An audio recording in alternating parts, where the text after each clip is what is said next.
जय माता दी दोस्तों, मैं आराध्या पांडे, आप सभी का मेरे चैनल पर स्वागत है। तो दोस्तों, आज मैं आपके लिए एक माता रानी का भजन लाई हूँ। आशा करती हूँ कि आपको ज़रूर पसंद आएगा। तो आइए सुनते हैं।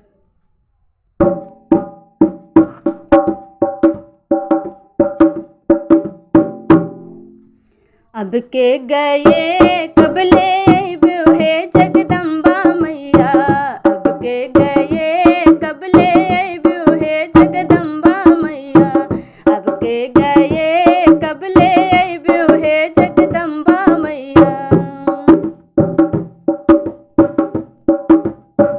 साल भर जो हिला तोहरी डगरिया हो, चढ़ते नवरात्र कैले तोहरी तैयारिया हो। साल भर जो हिला तोहरी डगरिया हो, चढ़ते नवरात्र कैले तोहरी तैयारिया हो।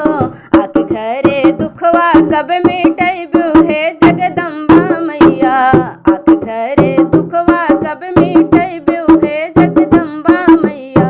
अब के गए कबले अइबू हे जगदम्बा मैया, अब के गए कबले अइबू हे जगदम्बा मैया।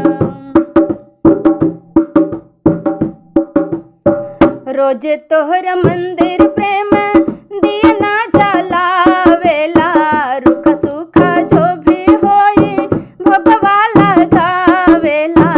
रोज तोहरा मंदिर प्रेम दिया ना जलावेला, रुखा सूखा जो भी होई भगवा लगावेला।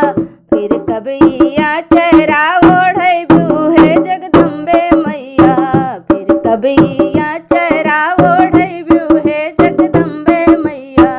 अब के गए कबले अइबू हे जगदम्बे मैया, अब के गए कबले अइबू हे जगदम्बे मैया।